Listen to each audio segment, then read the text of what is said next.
अक्षता म्हात्रे के साथ हुई क्रूर घटना ने आज पूरे देश को ही स्तब्ध कर दिया है। और आखिर यह क्या घटना थी, इसी को लेकर आज चर्चा करने वाले उनकी छोटी बहन कोमल आगास्कर के साथ। कोमल, ऐसा क्या हुआ था कि आज पूरी तरह से जो घटना है, पूरा जो माहौल है वो पूरी तरह से आज गमगीन हो चुका है, माहौल पूरा एकदम स्तब्ध कर चुका है? जी, पहले बात तो मैं बताना चाहूँगी कि उनकी ससुराल से उनकी बहुत तरह से उनकी ससुराल वाले जो है उनको बहुत परेशान करते थे। जैसे कि छोटे छोटे बातों से उनको ताने मारना, पैसों की मांग करना, पैसे पैसे भेजने बोलते थे मेरे मम्मी पापा को, खाना भेजना, खाना बना के यहाँ से लेके जाना। उनके सिस्टर इन लॉ को भी वही बुलाते थे। वही सब उनको सब दिया है मेरे पापा ने। उनको बहुत सारी गालियाँ दी है। उनकी गलती ना होते ही उनसे माफ़ी मांगनी, उनके सामने नाक खींचना, उनसे हाथ जोड़कर माफ़ी मांगनी। फिर उसके बाद उनके आते हैं पति को पत्तों का बहुत सारा व्यसन था। वो 3 पत्ती खेलते हैं, जंगली रमी खेलते हैं, उस पर पैसे उड़ाते हैं। मेरे पापा को इसी वजह से वो पैसे भेजने बोलते थे मेरी दीदी के द्वारा कि उनका कुछ हो जाए उससे। उसके बाद में हमें अभी ऐसा पता चला है कि उनका अफेयर्स भी बहुत है। खुद अपने पति पर इतना शक खाते हैं और खुद ही ऐसे धंधे करते हैं ये तो। जब पता चला कि मंदिर में जाकर उनकी लाश मिलती है और वहाँ पर मेडिकल रिपोर्ट सामने आती है कि कहीं ना कहीं सामूहिक बलात्कार किया गया और फिर हत्या की गई, आपका क्या आरोप है? मेरा आरोप ये है कि मुझे लगता है कि ये हत्या है और मुझे ससुराल वालों पर बहुत शक है। शक नहीं, मुझे लगता है कि उनकी ये कार्रवाई, उनकी ये हुई बात है, उनकी कठोर से कठोर कार्रवाई की जाए। उनको उनके पूरे घर को और पूरे लोगों को इन्वेस्टिगेट करो। उनके मोबाइल सब कॉल हिस्ट्री सब छान मारिए। अगर आज पुलिस वालों ने भी हमारी मदद की होती, अगर उनका लास्ट लाइव लोकेशन अगर ढूंढ के दिया होता तो आज मेरी दीदी मेरे पास होती।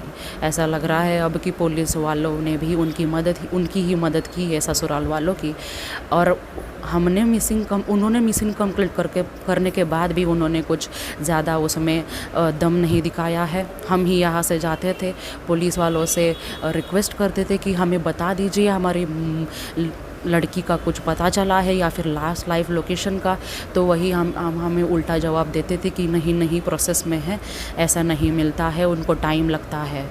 बोल रहे हैं कि मिसिंग कंप्लेंट वो मिसिंग हो गई है, उसके मिसिंग होने के 24 आवर्स के बाद हम कुछ करेंगे, अभी तो टाइम है, आप कल आ जाइए। अगर कुछ हमने बोला कि ससुराल वालों को आप क्यों नहीं कार्रवाई कर रहे, उनकी भी कार्रवाई करी है, उनके सास की, उनके सिस्टर इन लॉ की, उनके पति की, उनके फादर इन लॉ की, तो वो हमें चुप कराते थे, बोलते थे कि ज़्यादा नहीं बोलने का, नहीं तो हम आपको अंदर डाल देंगे, या फिर 2 घंटे बिठाते थे।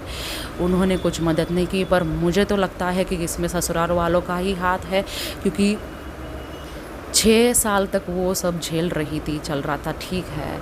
15 दिनों से हमें पता चला है कि 15 दिनों से उनके घर में झगड़े हो रहे थे।